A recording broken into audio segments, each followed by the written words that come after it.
everyone. Welcome to another episode of Wellness Wednesday. Today, we are going to talk about procrastination. And I think we're all guilty of this at some time or another.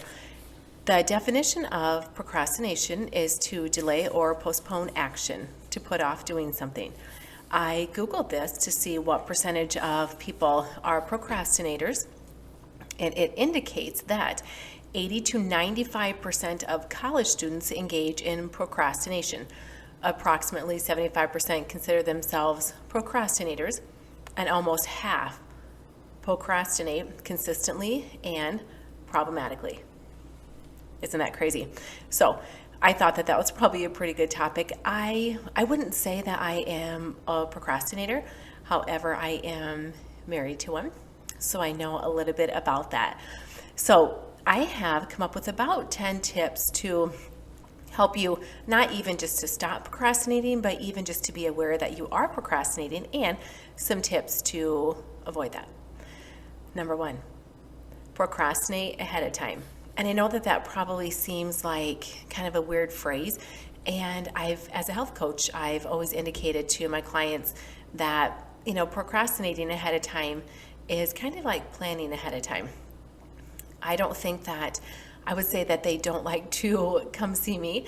It's going to be hard and it's going to be challenging. And so, sometimes we don't feel like, working out for, various reasons, or, being health coached, talking about our problems and such. So I asked them to procrastinate ahead of time. And what I mean by that is let's say that they get home from a workout or from work, and they unpack their workout bag. They take out, all the sweaty clothes, all that, and they repack everything. So then they know the next day there really isn't any excuse to not go. They don't have the excuse for not having all their stuff ready. They always have the tennis shoes. They always have extra supplies, all that. So I think when we procrastinate ahead of time, I would ask you to do 80% now and 20% later. And another example of that is, let's say that you are ready to write an essay paper or you're studying for an exam. Sometimes we just procrastinate because we just don't know what we want to write about. We don't know where to begin. So I think sometimes the easiest way is to come up with a plan, write it down, figure it out, get all your thoughts on a piece of paper. We've talked about that before, either called a thought download or a brain dump. Get all the ideas out and let it set for a bit. Come back to it, in a couple hours, a day or two, and kind of figure out where you want to go from there. But once you have an idea and your thoughts kind of out in the open or on paper, I think that kind of helps you make that next step. Okay. And another way to procrastinate ahead of time is to, let's say that you want to start taking your lunch. Well, you need to have the correct container. You need to have the right food on hand. You need to know what kind of lunch bag you're going to take. So every day after you get home from work or school, unpack that, wash it all up, and I don't know if you want to leave it out on the counter. That's completely up to you, but always have those exact same containers ready for the next day, because the worst thing is, and I'm speaking from, from a mom's perspective, is going to make the kids lunch and their lunch bag was not unpacked from the day before. That's pretty frustrating. And another way to procrastinate ahead of time is to make our mornings a little bit easier. Lay out your clothes, have your schedule ready, knowing exactly what you're doing so you can dress and plan appropriately. And always get the coffee ready the night before. That's something that my husband has done pretty much every morning of our marriage.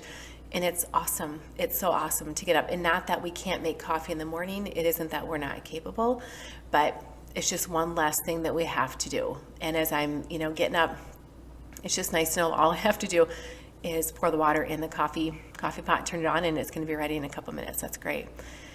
And when traveling, this is a big one for you college students or anybody who has a job that has to travel, to make sure that your car is ready. Let's say that you're going to maybe go home for the weekend and you are attending a college that is 2 to 3 hours from home. A couple days before, if you can, fill up the gas tank. Make sure that you have enough windshield wiper fluid, check your oil, things like that. Maybe check the tire pressure, all those things, because I think we all know that we're getting ready to leave. And there's usually one or two things that comes up that we weren't expecting that always pushes us back about 10, 15, 20 minutes. So the last thing we want to have to do is stop at the gas station on our way home, maybe one that we don't like as well. It's really busy, and then we think, oh, I'll go to the next one. Then pretty soon you're sweating it because you're getting close to an empty tank of gas. So I always recommend making sure that your car is ready for the trip at least a day or two ahead of time. Number 2, get ready early. I love to do this, and I really encourage my family to do this. I don't think that we're late very often, but it seems like sometimes we're rushing to get out of the door, and I don't like that feeling. We have in the back of our house, we have what we call a mudroom. It's where my washer and dryer and the kids' lockers and everything is. It's always, very well organized. Everybody has their stuff there. But when the kids were little, I always used to say, that's the room where, all HELO breaks loose.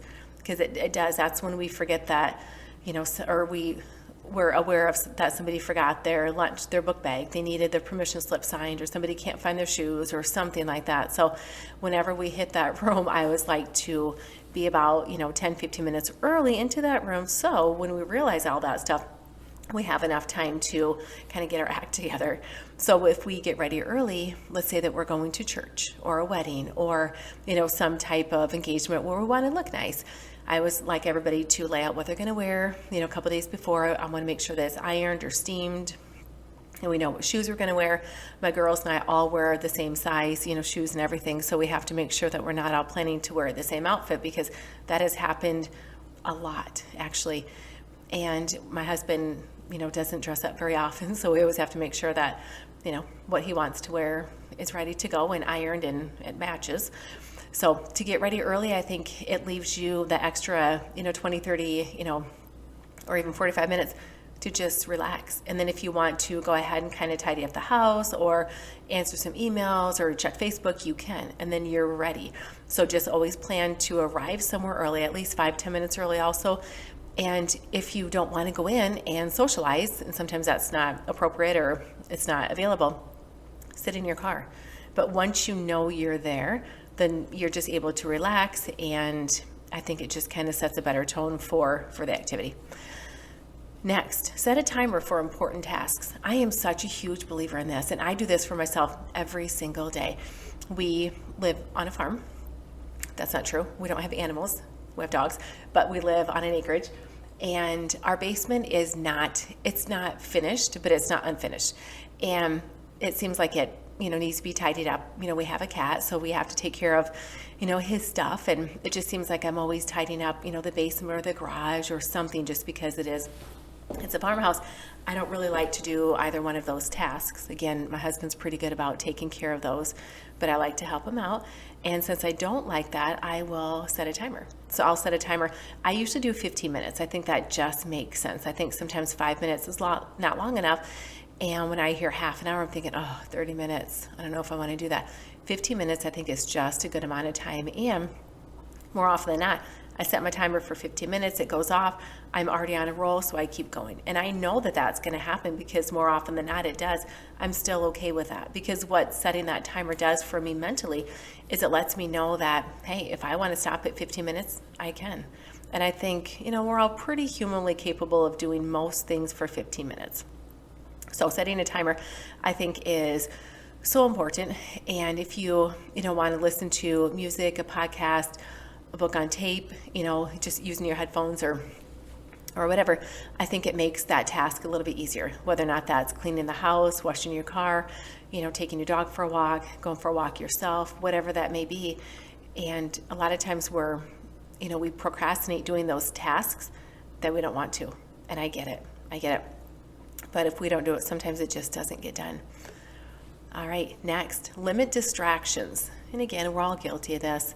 So the best ways to do that is to put away your cell phone, turn off the TV, sometimes even to close your blinds. I have a really beautiful studio that I spend, a few of my days at in evenings and weekends, and I have a really, really nice view out of, both sides of the space. And a lot of times I get distracted by, there's sometimes little animals running around, or there's some birds out there. And so sometimes I have to close my blinds so I'm not distracted by what's going on out there. Or I know that the weather is 75 and it's beautiful and I can't wait to get out there. So if I just shut my blinds, I try to forget that I'd rather be out there playing rather than in here working.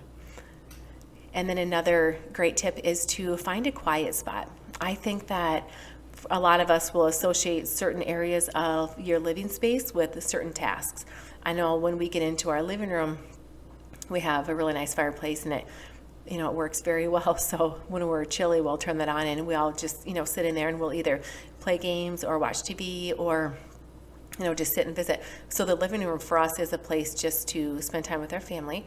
The kitchen, of course, is pretty busy. It's where we eat and do different things like that. Like I said before, our mudroom is not one of those quiet spots, so we don't hang out there.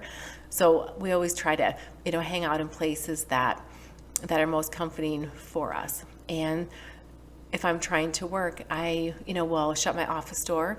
I'll come here to my studio. I'll go upstairs. We have an office space upstairs in our home, and I will shut the door, and I will let the kids know that I'm going to go up there for 30 minutes. I'd rather not be distracted unless it's urgent. So if I'm in that room, then I know that I need to work. And again, I could set a timer for 20, 30, 40 minutes, whatever it's going to be.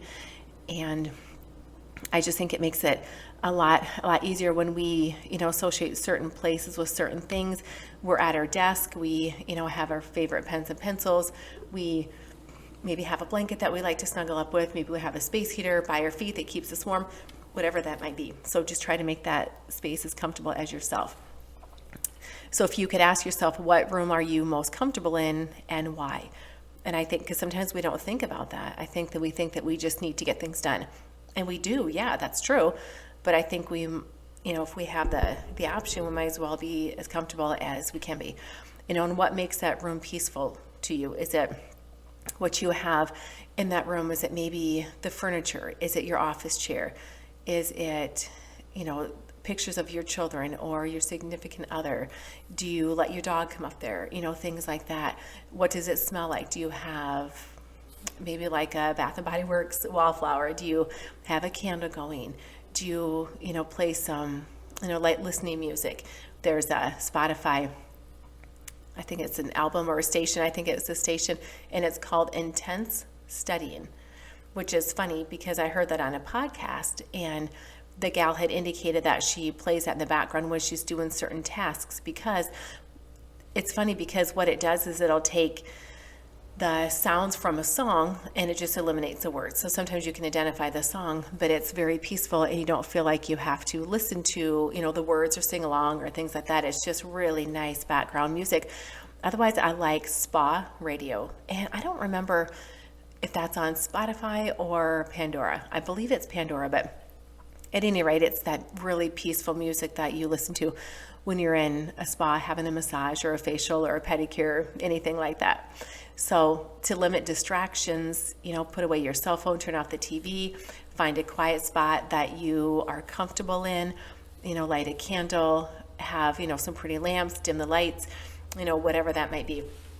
And another big one is to wear earplugs. And I do this at home a lot.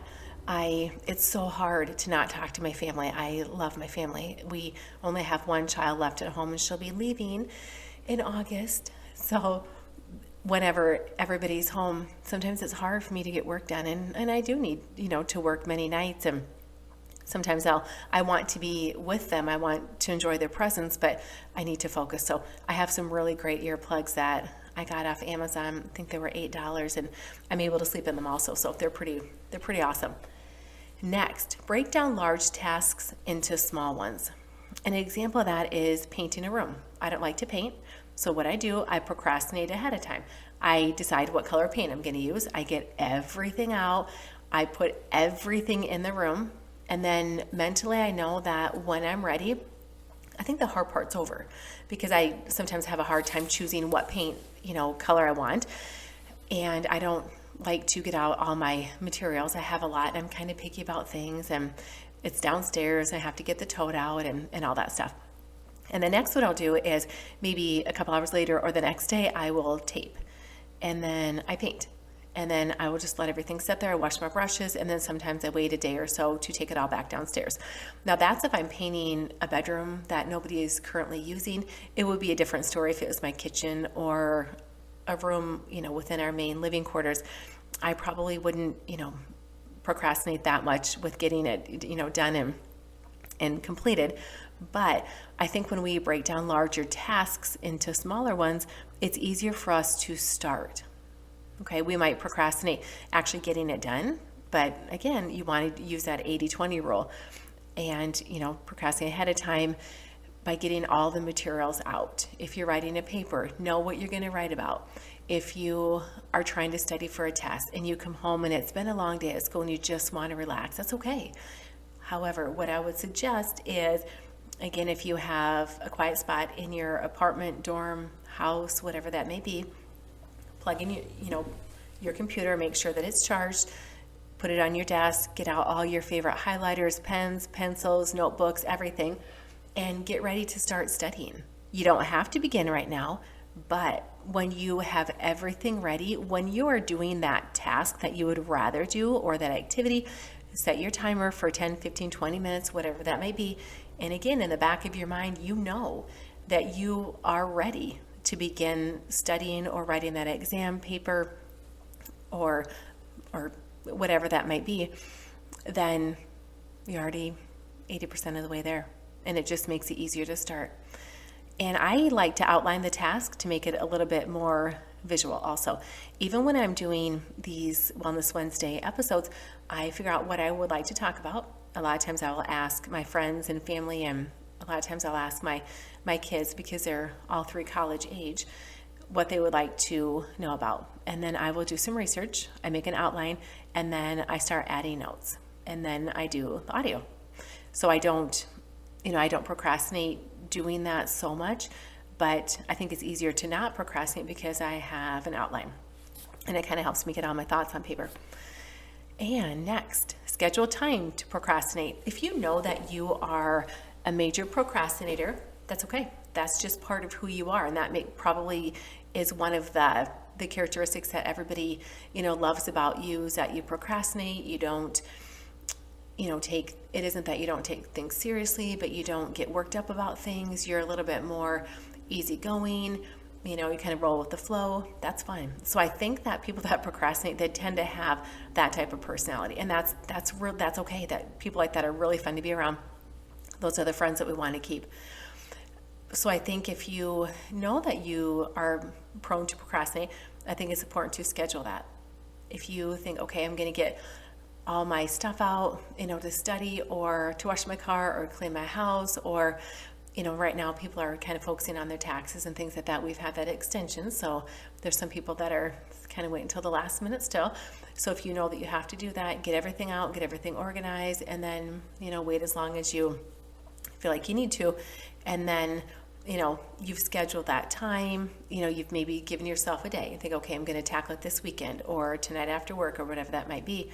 Know that you're going to procrastinate and put that on your calendar. That's okay. Kind of like if we have a really busy day at school or work and we want to go for a walk with a friend, we call them, email them first thing in the morning, say, hey, let's get together from 12 to 12:30 and let's go for a walk.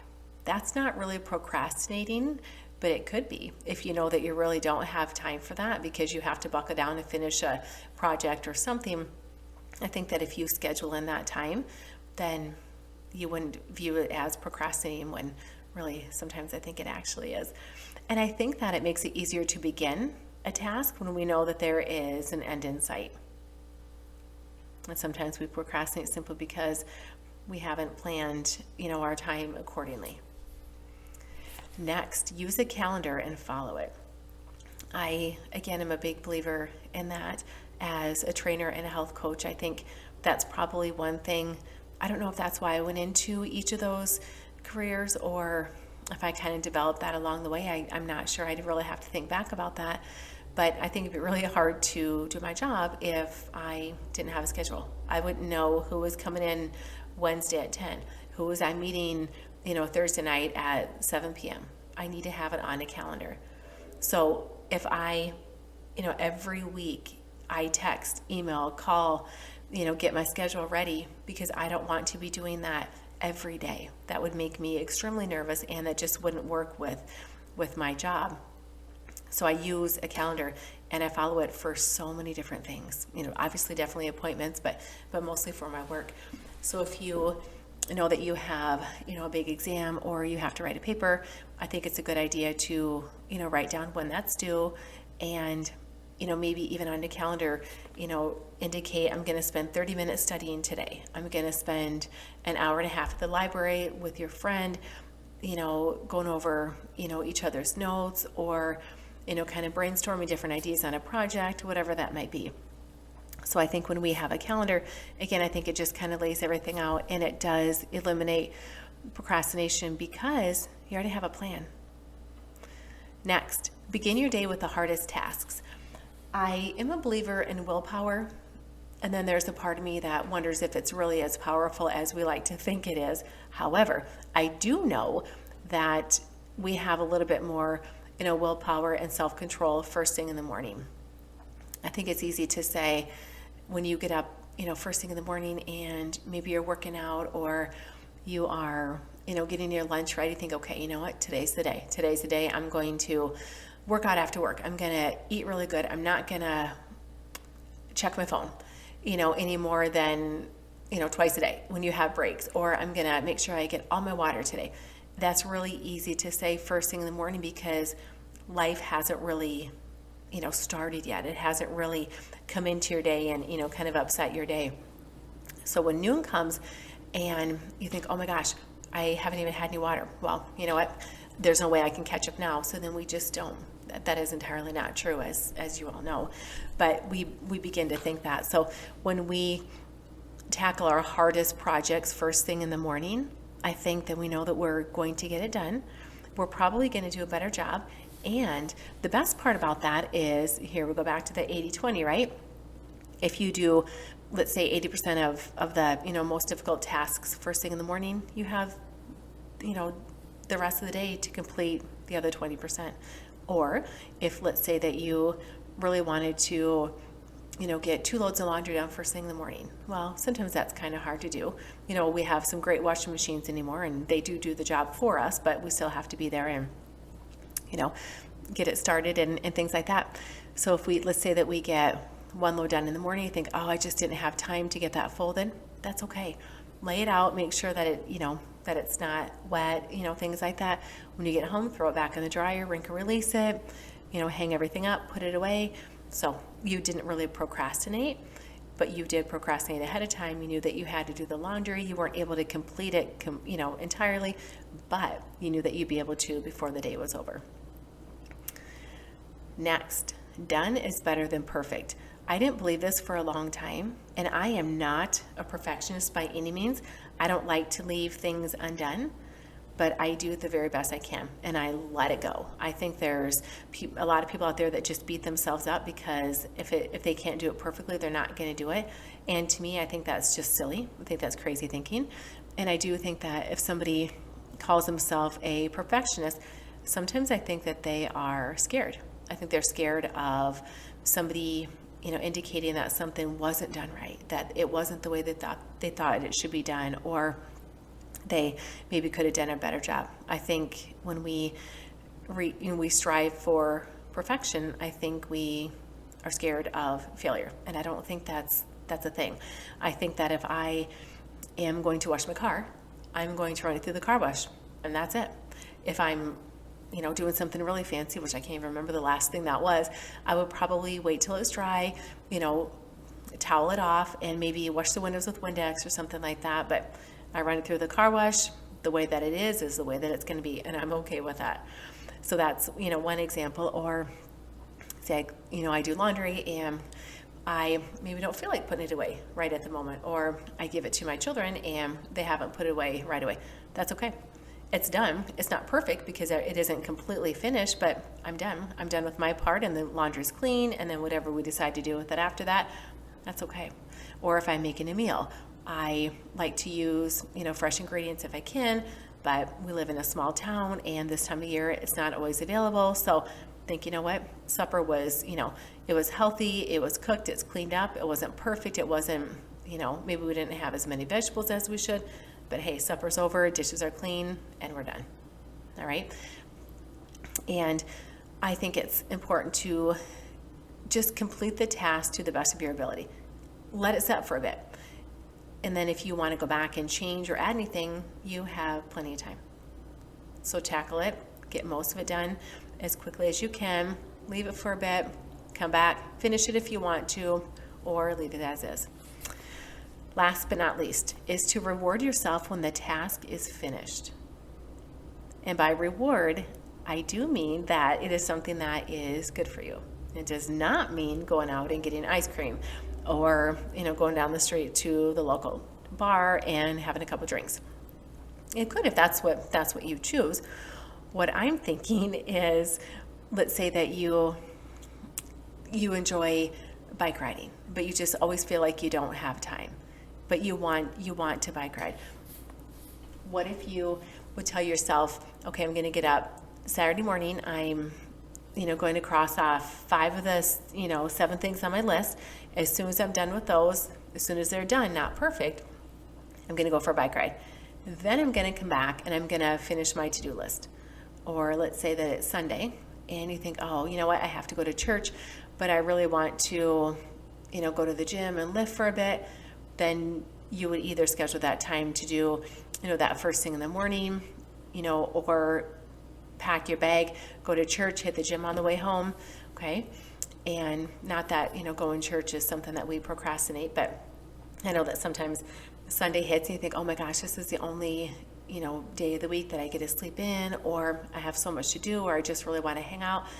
I think when we know that there's a reward for doing something that's kind of an expectation, I think it's easier to attend that meeting or that service or make that time commitment. And who do you enjoy spending time with?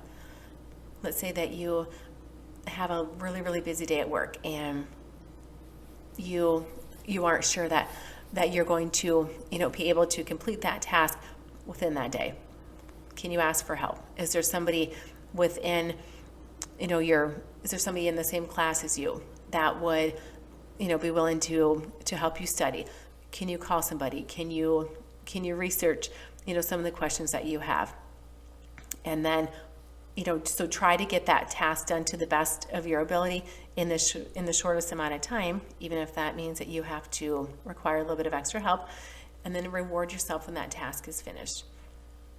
Okay, and I think it's very important to spend time with people that we really enjoy. I think we need to, always spend time with people that lift us up. We have those friends that exhaust us.